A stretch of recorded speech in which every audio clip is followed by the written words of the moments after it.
স্বপ্নে রঙিন ঘরে অজানায় হারিয়ে গেল শৈশবের সেই ঘরে। শিশু নয় তারা স্বপ্ন করতে চায় পাখির মতো। থামাও এই অন্ধকার। সে তখন কেবল পুতুল খেলায়, কিন্তু তার হাতে তুলে দেওয়া হয় শাখার শিক্ষা। জন্মের স্বপ্নগুলো কি এত ছোট? স্কুলের পথে হাঁটতে হাঁটতে কেন থেমে যায় এই পথ? কে দিয়েছে অধিকার তার শৈশব কেড়ে নেওয়ার? বাল্যবিবাহ শুধু একটা ভুল সিদ্ধান্ত নয়, এটি একটানা চলতে থাকা এক নিঃশব্দ অত্যাচার। আজকের এই নাটক একটা ছোট্ট মেয়ের মুখপাত্র, যে তার নিজের গল্পটা বলতে চায়। মা, আমি আসছি। কি হয়েছে বাবা? মারছো কেন তুমি? স্কুলে যাবো না, কিন্তু কেন?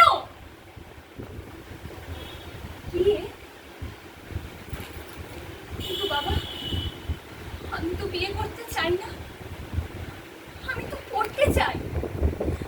আচ্ছা, আমি মেয়ে বলে পাতা ঝরে যাওয়ার আগেই আমাকে তুলে দিতে হবে? খেলার ঘর না বানিয়ে, হাতে বই না দিয়ে কেন পাঠানো হবে আমাকে পরের ঘরে? কেন? শৈশব কোনো বোনের সাথে নয় বাবা, শৈশব কোনো বোনের সাথে নয়। মেয়ের শৈশব কেড়ে নিয়ে এই সমাজ যদি খুশিতে থাকে, তাহলে এই সমাজ আজ অন্ধকার। তাছাড়া বাবা, আমার তো এখনো 18 বছর হয়নি, তুমি আমার বিয়ে দেবে কি করে? ছাড়ো বাবা, ছাড়ো বেটা, ছাড়ো। আমি স্কুলে যাবোই বাবা, ছাড়ো বাবা, ছাড়ো বাবা, ছাড়ো।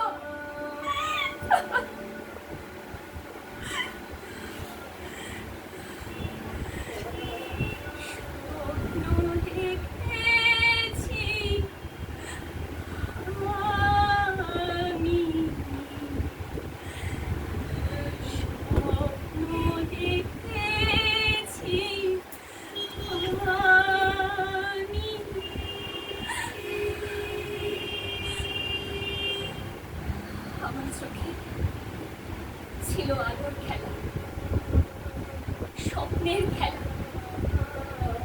কিন্তু আজ আমি নীরব, নিস্তব্ধ। একটা মেয়ে কারোর স্ত্রী হওয়ার আগে সে তো নিজে একটা মানুষ। তারও তো আছে নিজের জীবনের উপর অধিকার, তারও তো আছে, তারও তো আছে।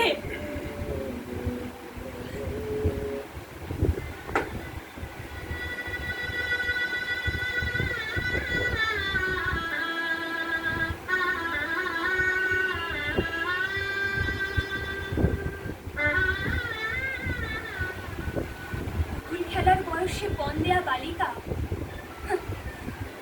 কোনো কাহিনীর নায়িকা হতে পারে। বিয়ে নয়, আমার দরকার ছিল একটা স্কুল ব্যাগ। আমার শৈশবটা কেড়ে নিয়ে এই সমাজ কি পেল? এলো এক জীবন্ত নিঃশ্বাসের মৃত্যু।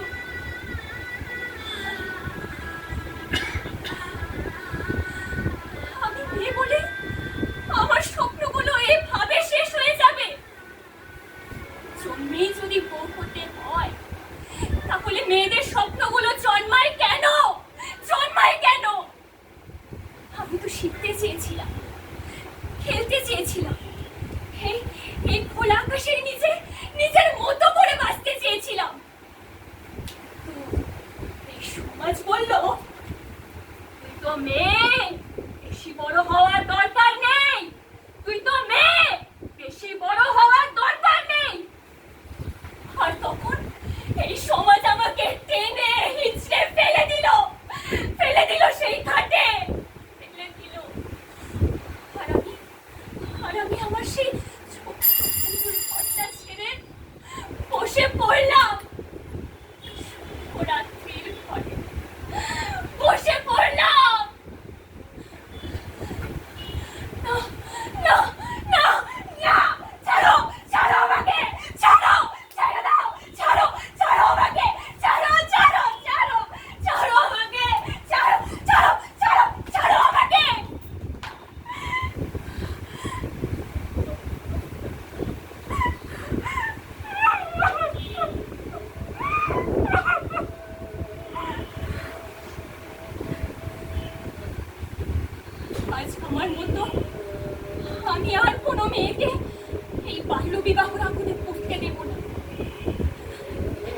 মেয়ের হাত থেকে বই ছিনিয়ে নিয়ে তার ঘাড়ে শাড়ি চাপানো, এটাই যদি নিয়ম হয়ে থাকে, তাহলে আমি আর সেই নিয়ম মানি না, মানি না সেই নিয়ম।